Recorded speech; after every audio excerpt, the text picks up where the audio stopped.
December 1950. Jet fighters roar across the skies above Korea.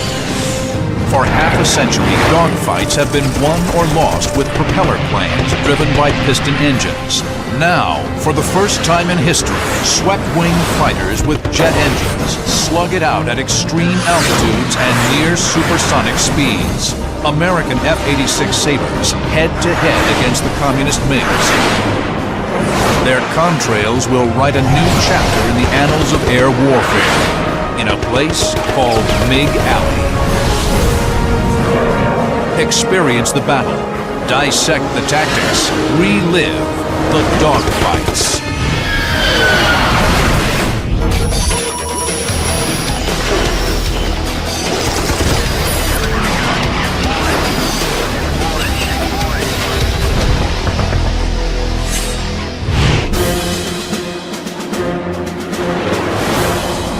August 5th, 1952.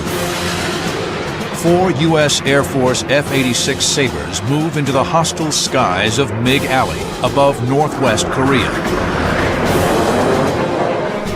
For over 2 years, nimble Russian-built MiG-15 fighters have been darting from sanctuaries in China, challenging American bombers and fighters. The Sabre flight is led by Captain Robinson Reisner.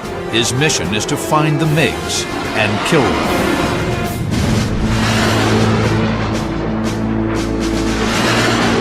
All eyes are outside the cockpit, scanning, searching for a contrail, a telltale flash of metal. Suddenly, there they are. 8 silver MiGs passing left to right, 1,000 feet below. Perfect setup. Too perfect. I can still remember seeing those MiGs below me. That was unusual. Anytime you saw MiGs below you, it was an exciting thing, but we learned quickly to suspect the situation. Reisner instinctively calls check 6. His wingman responds. Lead, we've got MiGs at 3 o'clock. 6 MiGs scream in from overhead, lethal cannon flashing. The Sabres are in a trap. Now they are the prey. Reisner calls a right brake. The Sabres stand on one wing, pull hard around. Neck muscles strain to keep heads upright against the heavy pull of G. The Sabres turn into the face of the enemy. Reisner is screaming headlong into his first life and death encounter in MiG Alley. 2 years earlier, on June 25, 1950, the North Korean People's Army swarmed across the 38th parallel, the dividing line between the Communist North and the Republic of South Korea. U.S. armed forces, under United Nations auspices, are committed to the fight. The North Koreans have the manpower and tanks, but their primitive air force is quickly shot to ribbons. American aircraft are free to roam the skies. Communist troop concentrations and supply lines are relentlessly pounded from the air. It had a great effect because we were able in a lot of circumstances to either curtail or certainly decrease the amount of enemy army activity. But then, in November 1950, the Americans are stunned by the appearance of new Soviet-built MiG-15 jet fighters. With a top speed of 670 miles per hour, the MiG is 100 miles per hour faster than older F-80 and F-84 jets in Korea.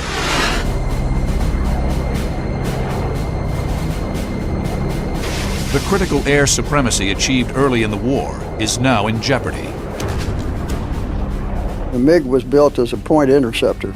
It was light, it had a lighter wing loading, it didn't carry as much fuel, which limited the range, but made it very good for climbing purposes and turning purposes. It was optimized to shoot down B-29s. That's why it had the heavy cannon armament that it did, 223 millimeters and a 37 millimeter. The cannon was really a surprising weapon. If the guy was within about 700 or 800 feet behind you and he fired it, you could feel the vibration in your rudder pedals. When that happened to you, you knew you better do something pretty quick, left or right, but don't stay where you are. The MiG-15s dash from bases in China, just across the North Korean border. Any aircraft venturing into a 6,000 square mile slice of airspace above Northwest Korea is vulnerable. American airmen call it MiG Alley. It is here that the fiercest air battles of the Korean War will be etched across the cold blue sky. The U.S. Air Force rushes the 4th Fighter Interceptor Wing to Korea. The 4th is equipped with the new F86A Sabre jet. It is the only airplane in the Western arsenal that approaches the MiG's capabilities. The F86 was my very favorite plane that I've ever flown, which I used to kiddingly call my little sports car. The F86 was a pure fighter. It was not intended to intercept or shoot down enemy bombers, but it was meant to take on enemy fighters, destroy them, and achieve air superiority. The Sabre is a strong, maneuverable, and stable gun platform, the very qualities needed in a good fighter aircraft. Although the Sabre is slightly faster in the crucial areas of rate of climb and altitude, the MiG is superior.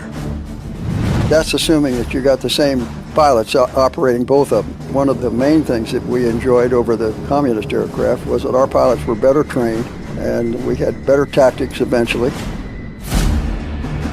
F-86s launched their first combat air patrols into MiG Alley in December 1950. Captain Bruce Hinton takes first blood for the Sabre on December 17th. The F-86s do well. But there are 400 MiGs based across the Yalu. In 1950, there are fewer than 50 Sabres in Korea. Even though outnumbered, the experience and esprit of the Sabre pilots makes the critical difference in MiG Alley. It's called flight suit attitude. Robbie Reisner has it. Arriving in Korea in the spring of 1952, Reisner's flying skills are quickly recognized. He soon advances to flight lead status. Today, in MiG Alley, Reisner's Sabre flight has just been jumped by 8 MiG-15s. They normally had high escort. My wingman called out. We had more MiGs coming in on our 3 o'clock position, making a pass on us. The MiGs are higher and have the speed advantage. If the Sabres continue straight and level, they present broadside targets to the MiGs. If they turn left, the MiGs will attack from the rear. Reisner's only option is to turn directly into the attackers, presenting a smaller cross-section while forcing the MiGs to overshoot. Reisner calls a hard break into the MiGs. Being a typical fighter pilot, flying that wonderful F-86, we weren't really concerned about these guys. We didn't want them to hit us, though. So we broke into them, made a high G turn into them. The abrupt maneuver derails the ambush. 2 MiGs overshoot and streak by.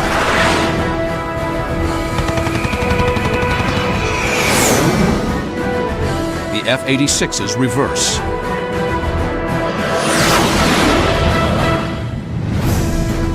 As the MiGs dive at the Americans, the Sabres make a hard climbing turn directly into them. The MiGs overshoot.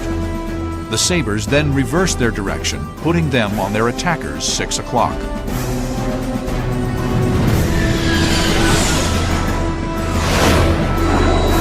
The tables have turned within seconds, the hallmark of jet-age combat in MiG Alley. I took tail end Charlie because he's the closest one to me. And I put the pepper on the tailpipe, pulled the triggers, he lit up like a Christmas tree. You see, we had armor-piercing incendiary bullets in those 650 caliber machine guns. The burst riddles the bandit's engine. The MiG pulls into a climbing turn in a desperate attempt to shake his tormentor. Trailing smoke, the MiG claws for altitude. The smoke suddenly stops. His engine quits. The MiG coasts upward, bleeding off airspeed. Reisner's F86 shudders as he chops power and pops his speed brakes to stay in trail. The MiG hangs suspended, motionless, then drops off into a spin. The F86 buffets as it too loses energy and enters a stall. Reisner kicks in left rudder, noses over, fires another burst into the spiraling MiG, only 300 feet away. It was a thrill to hear those guns chattering, because something was going to happen up in front, and sure enough it did. 50 caliber armor-piercing incendiary rounds slam into the MiG's aft fuselage. The vertical stabilizer is blown clear away.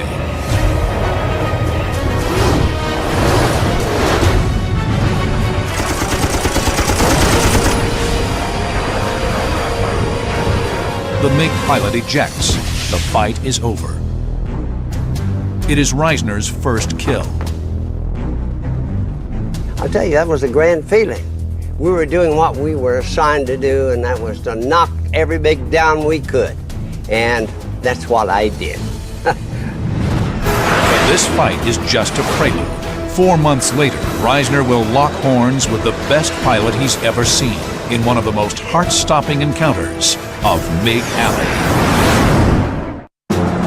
September 15, 1952. Captain Robbie Reisner is leading a flight of 4 F-86s into MiG Alley. It's 4 months since his first kill. In the effort to maintain air supremacy in the MiG-infested area, the Sabres are escorting F-84 fighter bombers to an industrial area near the mouth of the Yalu River. The mission profile puts Reisner's flight into a protective orbit over what is normally prohibited Chinese airspace, and directly above the largest concentration of MiG airfields in Manchuria. Midway into their protective sweep, the Sabres run into 4 MiGs. The MiGs bank away as if retreating from the area.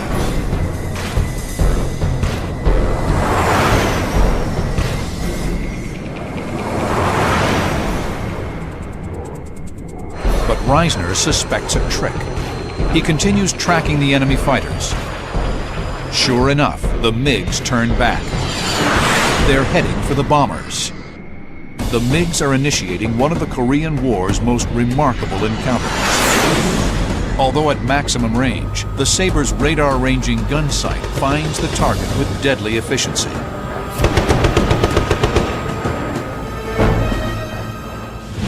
One of the technological advantages that the F-86 had over the MiG, as opposed to aerodynamic features, was that the 86 had a radar-ranging gun sight, and that meant that Sabre pilot could get a fast, accurate tracking solution on a maneuvering enemy target, and it would automatically compensate for the ballistic drop of those 50 caliber rounds. And when it was working properly, it was deadly accurate because the first round would likely impact on target. Reisner's machine guns shatter the MiG's canopy.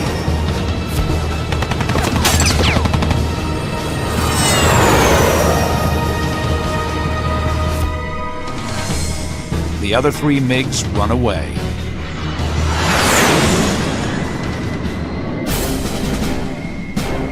Reisner, covered by his wingman, counters the MiG's turn. Fires another burst. The MiG initiates violent evasive action in an attempt to get Reisner off his tail.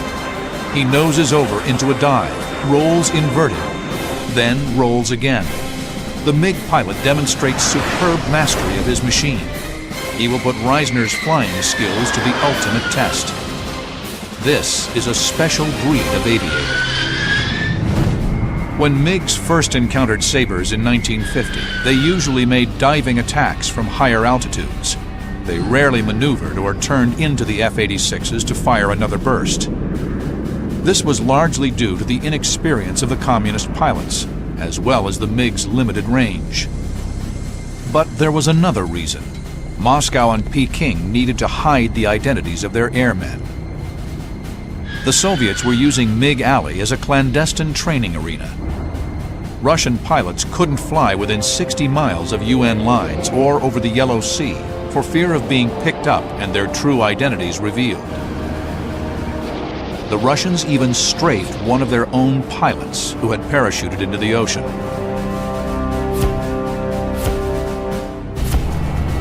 In the summer of 1951, the Soviets changed their tactics, replacing trainees with instructors and high-time fighter pilots, veterans of the Great Patriotic War.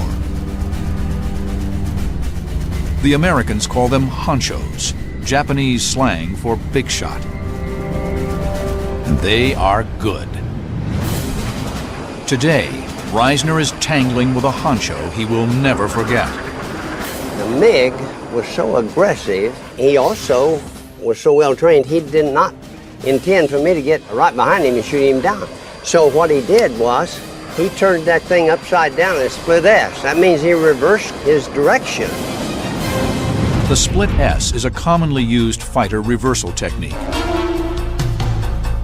The aircraft rolls inverted and dives, pulling out in the opposite direction.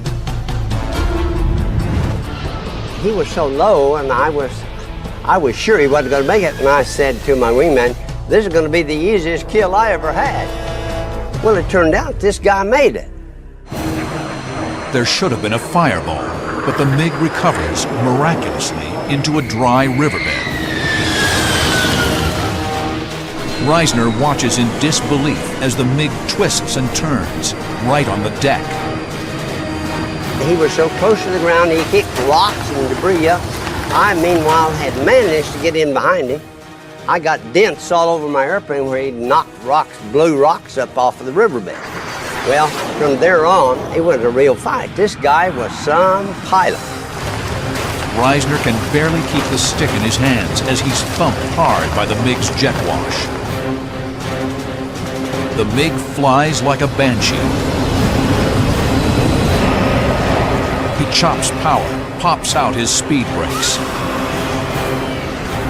The MiG is trying to force the Sabre to overshoot, which will expose Reisner to the MiG's cannon.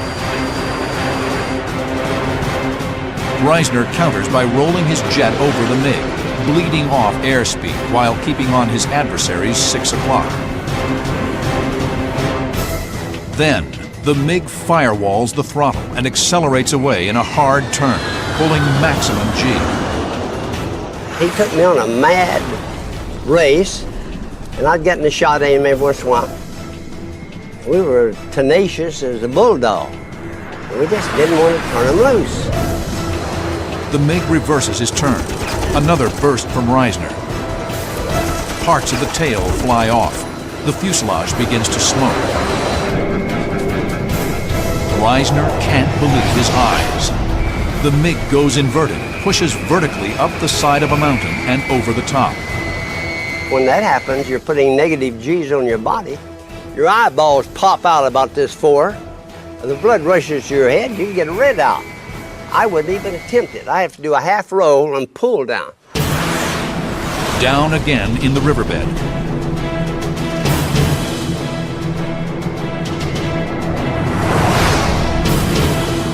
The MiG chops power. Reisner reacts instinctively to slow with the MiG. I coasted right up beside him, wingtip to wingtip. I looked into his cockpit. He looked into my cockpit. He raised his fist and shook it at me, and I thought, man, this is like the movies.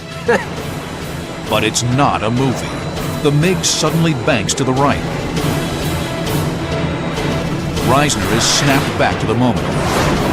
Black puffs of anti-aircraft fire fill the sky. The honcho has led them directly over a Chinese airbase.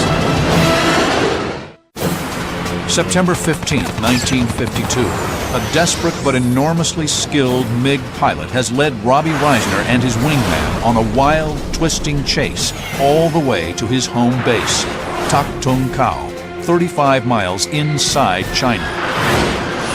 Anti-aircraft fire surrounds the Sabres. He was so low, he'd blowing dust off the runway. He must have called ahead and said, "Shoot these guys off of my tail." My wingman's name was Joe Logan. Then he said, "Hey, Lee, they're shooting at us." Well, they certainly were. And the guns were shooting from everywhere, and black explosions all around us. But it didn't concern me enough to turn him loose, I'll guarantee. I was behind him, and that's where I was going to stay, and I did. Reisner can't drop low enough for a clean shot. The MiG runs out of options, pulls up sharply into a climbing turn. When he ran out of runway and he pulled up, I was able to get an angle off, which I needed. I hit him heavy. The MiG's wing is shredded by the Sabre's guns. His only chance for survival is to land immediately, forcing or spiking the jet onto the ground, and hope for the best. Reisner has another idea. He never put his gear down.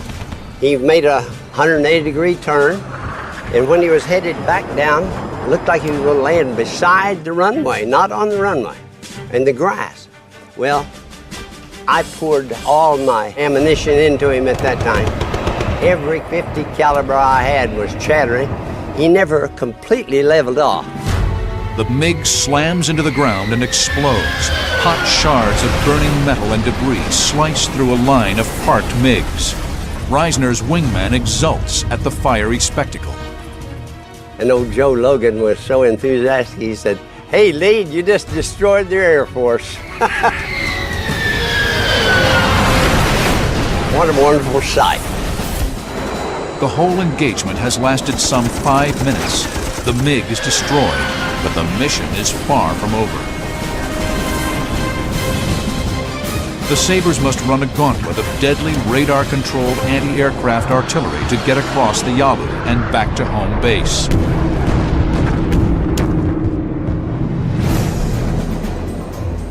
Throughout the war, crossing into Chinese airspace was officially forbidden, except in cases of hot pursuit. But aggressive flight leaders routinely violated orders so they could engage the MiGs on their own turf.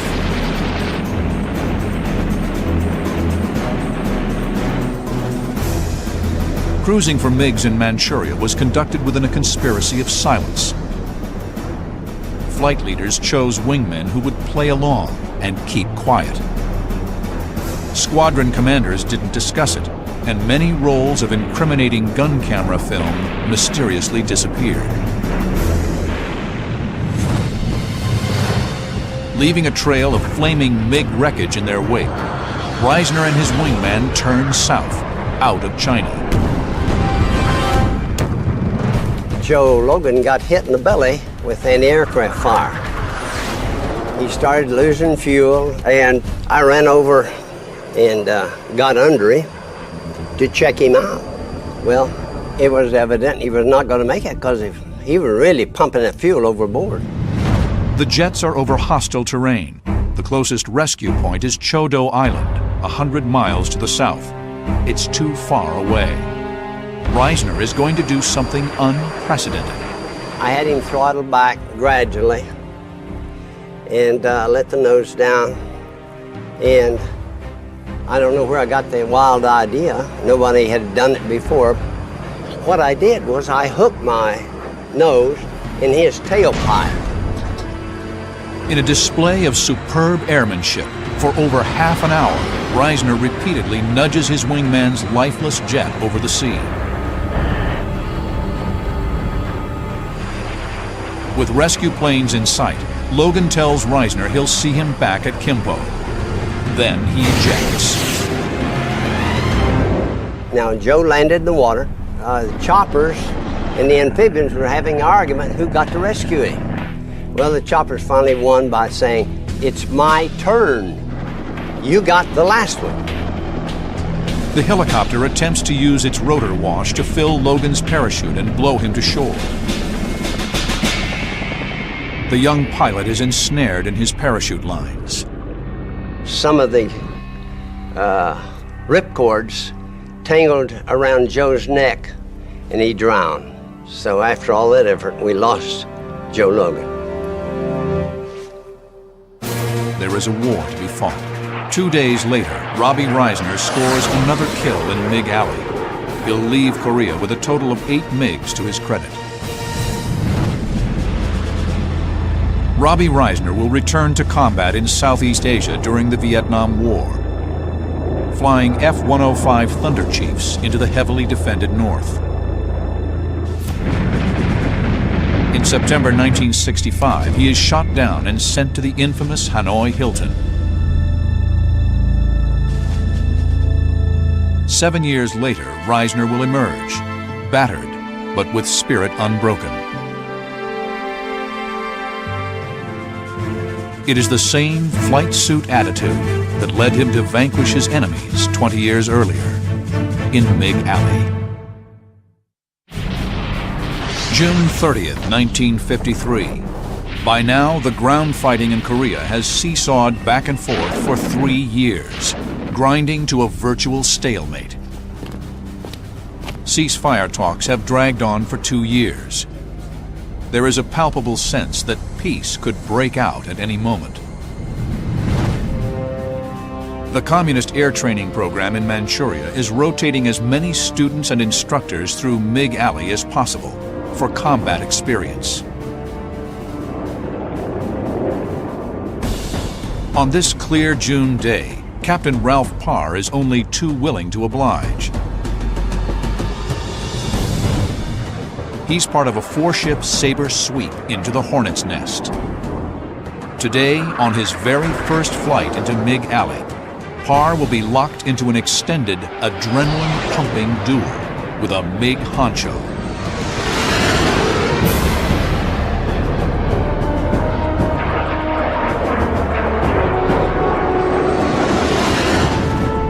The flight leader is Vermont Gary Garrison, 335th Squadron Commander.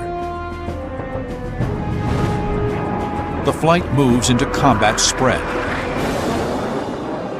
Parr sees movement at his 1 o'clock position. I called the flight out, and we had a flight of 16 MiGs flying almost opposite us. Undetected, the 4 Sabres stalk the 16 MiGs like cheetahs moving through tall grass. The MiGs don't know we're there, and we're closing on them slowly. I'm doing everything but pushing my airplane by hand, trying to get it to go faster. I'm quietly saying to myself, "Don't shoot yet, Gary. Gary, don't shoot. Don't shoot yet."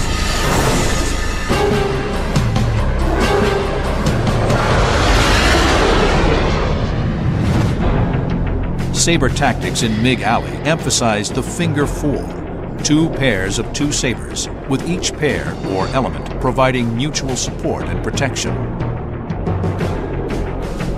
If I spotted a MiG, my number 2 man, he knows that from that call on, I'm not going to be looking around at all. Only the flight lead, the most experienced pilot, would fire on a MiG. The second most experienced pilot was number 3, or element lead. He was the alternate shooter in case the flight got separated. Numbers 2 and 4 were wingmen, newer pilots, who at all times were to protect the flight lead's or element lead's rear end. The high-speed combat of MiG Alley demanded hawk-like awareness and concentration. The key to winning and surviving was flight integrity. When we're talking about tactics, integrity doesn't have anything to do with telling lies or things of that nature. It has to do with maintaining the cohesive force. A flight goes out, and it's trained to go out and fight as a 4-ship flight. It sees the enemy, it fights as a 4-ship flight, and it comes back as a 4-ship flight. That's integrity. Before they arrived in Korea, New Sabre pilots went through grueling F-86 training at the Air Force Fighter School at Nellis Air Force Base, Nevada. So many pilots were killed at Nellis in simulated dogfights that new arrivals were told, only half-jokingly, "If you see the flag at full staff, take a picture." Even the greenest F-86 pilot arrived in Korea with a high level of training. Captain Ralph Parr was more than ready. He knew Korea well, having flown F-80s in support of ground troops in 1950. After his F-80 tour, Parr returns to the States and to the cockpit of the F-86. He earns a reputation as one of the most skilled and aggressive Sabre instructor pilots.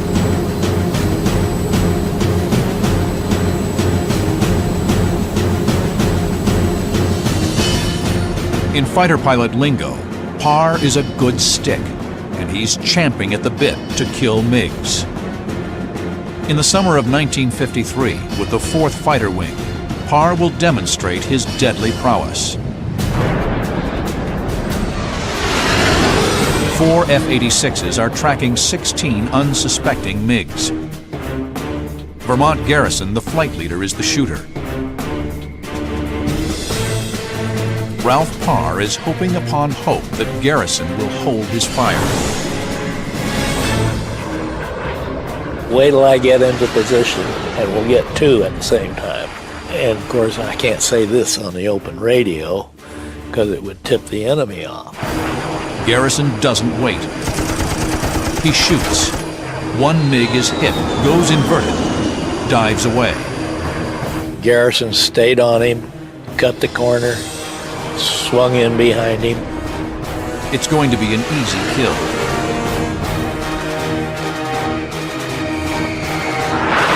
Garrison, followed by his wingman, dives after the smoking MiG.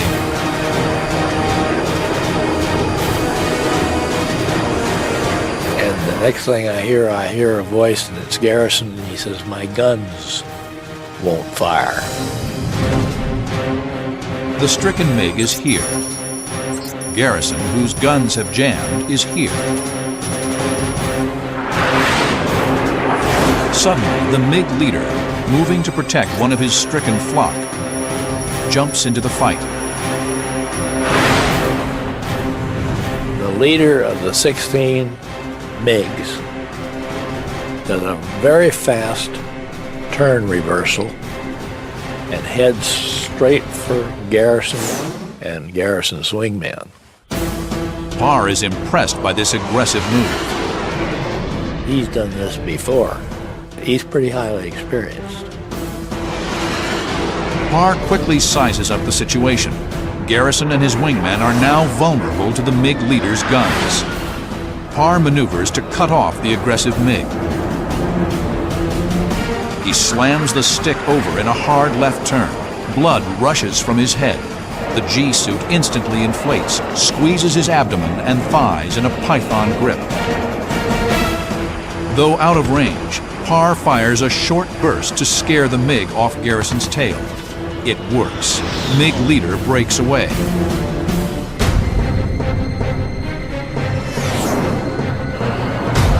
Parr gives chase, maneuvers for a clean shot. I latched onto this guy at about a ballpark of about 1,800 feet and brought my pipper up and put the pipper on his fuselage, getting ready to shoot him. And he started his maneuvering.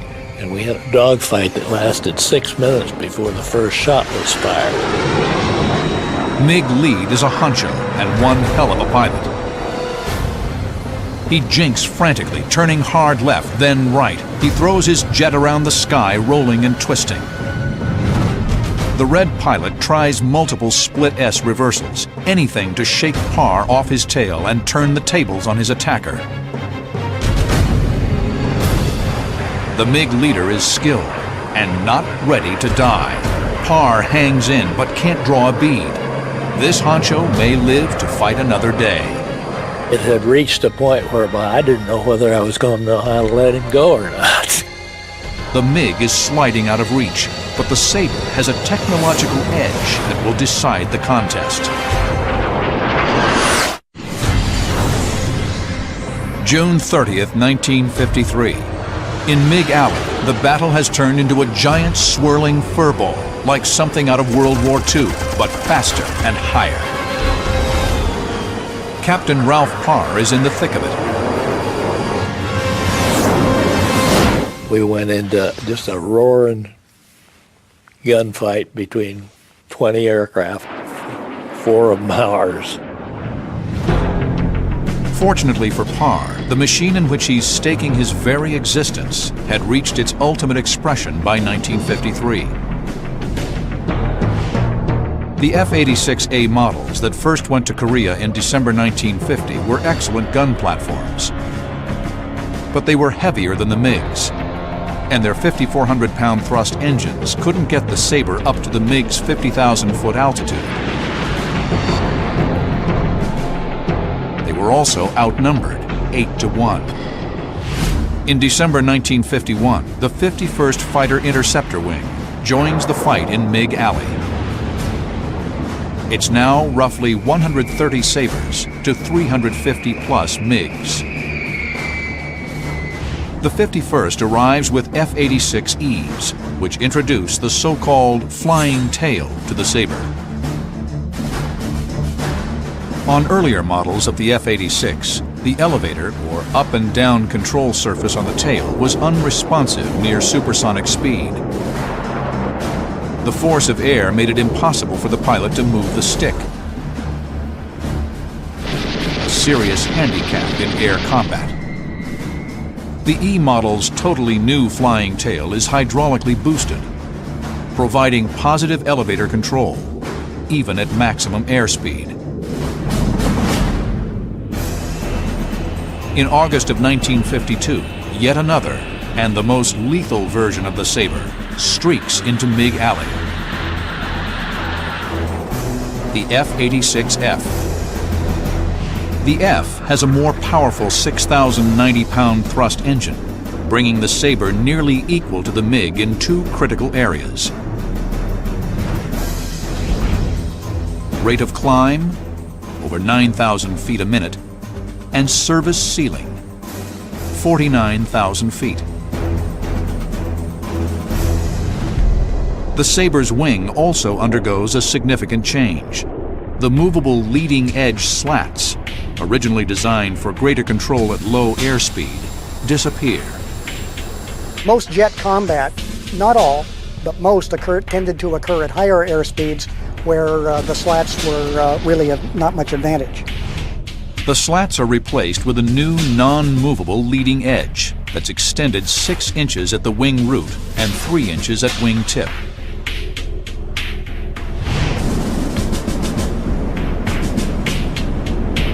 The so-called hard or 6-3 wing increases the Sabre's maneuverability at high speeds.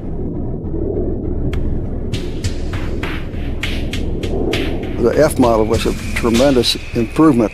It had a better turning capability, it was faster, better climb, and more closely simulated those characteristics of the MiG that we liked so much. The MiG-15 was still lighter and retained its power-to-weight advantage. But for the first time, the F-86 could maneuver with the MiG on equal terms up to 49,000 feet. On June 30th, 1953, the added thrust and maneuverability of the F-86F allows Captain Ralph Parr to stay with the MiG. But he can't get into firing position against an experienced honcho. I could bring my gun sight right up to the airplane, but I couldn't get it on the airplane. In an attempt to get Parr off his tail, MiG leader rolls into another split S and dives. Parr goes inverted, pulls down. The move keeps him on the MiG's tail, still in the chase. At 3,000 feet, the jets pull out of the dive. Parr feels the crush of G on his chest as the horizon slowly reappears. Then, MiG leader raises his nose and slams the throttle forward. He's counting on his airplane's superior rate of climb to carry him clear of the Sabre's fangs. All the right moves, but the F-model Sabre has the electronic advantage. Parr's radar-ranging gun sight can reach out nearly 2 miles. So I just sat there and very calmly let the gun sight settle down, gave him about a 4-second burst, and shot him to ribbons. The Sabre's 650 caliber machine guns fire at a rate of 110 rounds per second.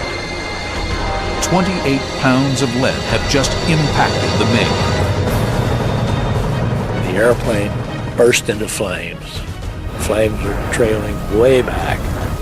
I throttled back a little bit, and to get a close look at this guy who'd been doing rather well, as I rolled up to look down on him, and I could see that there were slashes from those 50 calibers, and they were all burning.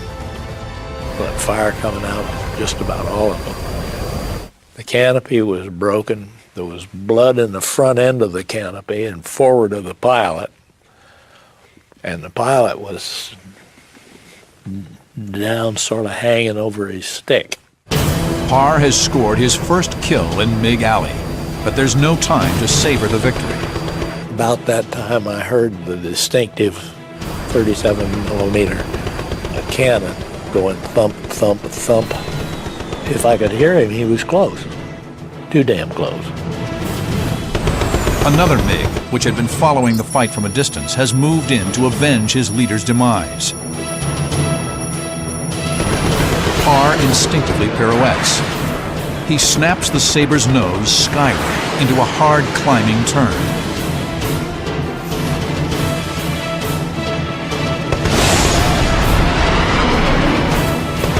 The MiG pilot is surprised. He overshoots. Parr reverses his turn. The MiG is his. Parr's deft maneuver has put him into a good firing position behind his adversary. He turned left about 45 degrees, and when he rolled level, I knocked him out of the sky.